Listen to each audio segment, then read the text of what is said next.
It's the worst ever natural disaster in Kerala, one of the worst in the country.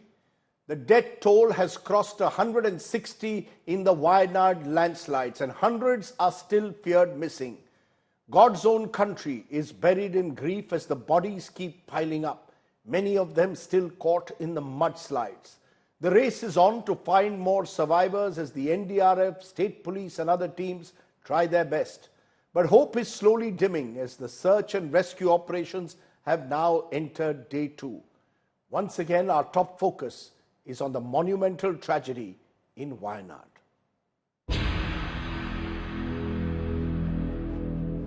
Devastation, death and destruction. The deadly Wayanad landslides have buried Kerala in grief. God's own country's picturesque Wayanad has been devastated by huge shiftings of the earth. The weather easing up now. Choppers are being used at the spot to help in bringing in some sort of relief aid and also in bringing in personnel on ground. This is how many of them are being brought out. 48 hours on, there are still senior citizens, men, women, children who are being pulled out right now, stretcher after stretcher.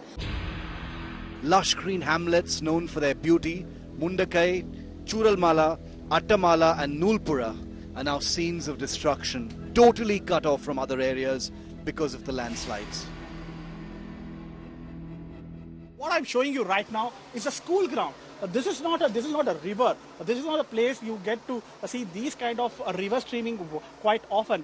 This is a school ground, and there is a building adjacent to right side, which is a collapsed building, and that is a school building. And this was a school ground. And imagine the kind of rain that these people got on that day when the landslide happened. Everything have flown to the field, the school ground, and it started to flow. And it has washed away the bridge, which was the only bridge connecting from this particular part of township, that is Churamala to Mundakai. Survivors recount horrific moments when houses collapsed amidst deafening noise. എൻ്റെ ആങ്ങള ഒരു ഏട്ടനുണ്ട്, പിന്നെ അനിയനുണ്ട്, അനിയൻ്റെ family, ഏട്ടൻ്റെ family. അനിയൻ്റെ ഫാമിലിയിൽ ഭാര്യനെ കിട്ടിയിട്ടില്ല, മക്കളെ കിട്ടിയിട്ടില്ല. ഏട്ടൻ്റെ ഫാമിലിയിൽ ഭാര്യനെ കിട്ടി, മക്കളെ കിട്ടി, മോള് പോയി, മോളെ കിട്ടിയിട്ടില്ല. Okay, she's saying that she's come here to, receive the mortal remains of her two brothers, elder brother and younger brother. One of the children is still missing, is what she's saying. One of her sister-in-law the body of her sister-in-law has been found. Bodies lined up at the overcrowded hospital building where the families of the deceased frantically looked for their loved ones. What we're seeing right now at this particular hospital is the family members, the relatives of the deceased coming here to identify the body and also, receive the mortal remains and take it to their home. So all I can say is heartbreaking scenes all across, because you're seeing people coming with a hope of it not being their family member, but then realizing that it's their family member, and all we can hear are cries of their family members. There's people who have spoken to their families in the last 2-3 days. So this has come as a shocker. Hundreds of Army, Air Force and naval personnel are engaged in rescue operations, a continuing race against time.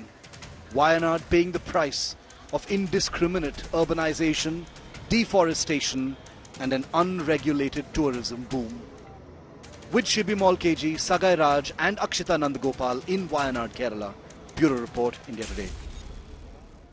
Let me go straight across to our Thiruvananthapuram correspondent Shibimol KG. She joins us live from Wayanad. Shibimol, you've had a very tough day. You've been meeting a number of people who've lost their near and dear ones. Give us a sense of what's happening at the moment. Do the rescue operations continue through the night, or have they, or has a halt been called to it? And how many people are still trapped?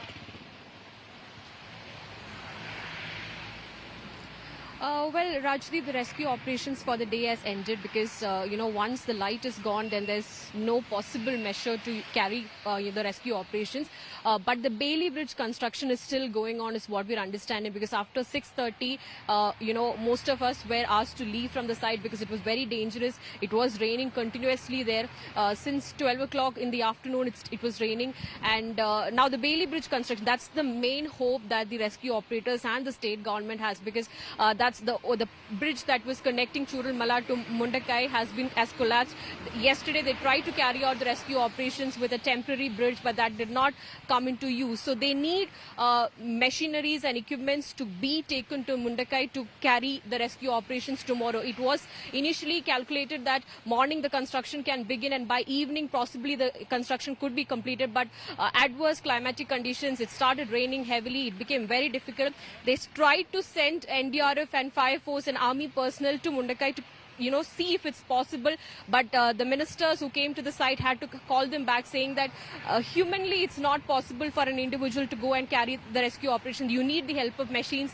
That's when the focus is completely shifted to the construction of the Bailey Bridge. That will go on throughout the night is what we're understanding. Very limited people have access right now there. Experts, rescue operators are only at the location right now. Possibly if tomorrow, if that construction is over, then yes. How many people are still feared trapped inside? How many people are still feared trapped? Is there a figure that they have at all?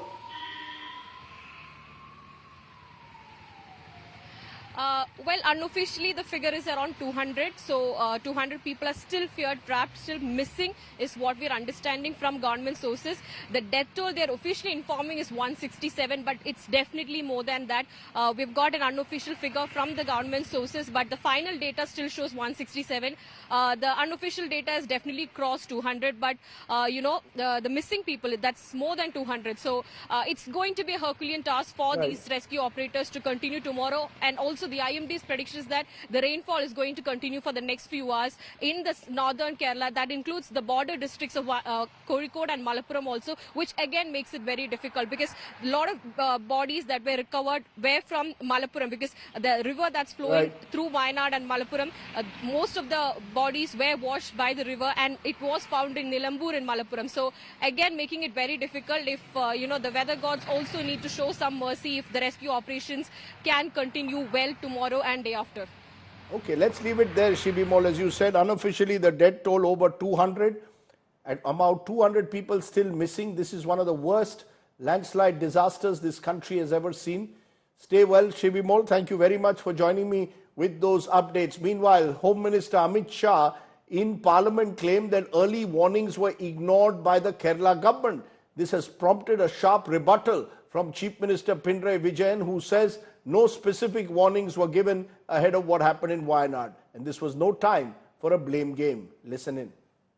मैं सदन के सामने स्पष्टता करना चाहता हूं, 23 जुलाई को केरल सरकार को अर्ली वार्निंग भारत सरकार की ओर से दी गई थी। 23 जुलाई को, 7 दिन पहले, फिर 24 को गई, फिर 25 को गई, 26 तारीख को मान्यवर ये कहा गया कि 20 सेंटीमीटर से ज्यादा वर्षा होगी, भारी वर्षा होगी, लैंडस्लाइड होने की संभावना है, मड भी रस होकर आ सकता है और लोग इसके अंदर दबकर मर भी सकते हैं। मैं कुछ कहना नहीं चाहता था मान्यवर, मगर भारत सरकार की अर्ली वार्निंग सिस्टम पर सवाल किए गए, इसलिए मैं कहता हूं प्लीज लिसन अस, मत चिल्लाइए, प्लीज रीड इट। जो वार्निंग भेजा है उसको पढ़िए जरा।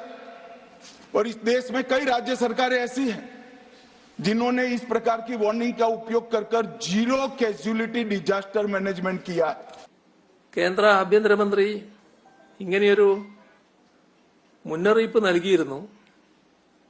എന്നിട്ട് കേരളം എന്താണ് ചെയ്തത് എന്നൊരു ചോദ്യമാണ് ചോദിച്ചിട്ടുള്ളത്. ദുരന്തമുണ്ടായ പ്രദേശങ്ങളിൽ ഓറഞ്ച് അലർട്ടാണ് ആ ഘട്ടത്തിൽ നിലനിന്നിരുന്നത്. അവിടെ 115നും 204 മില്ലിമീറ്ററിനും ഇടയിൽ മഴ പെയ്യും എന്നായിരുന്നു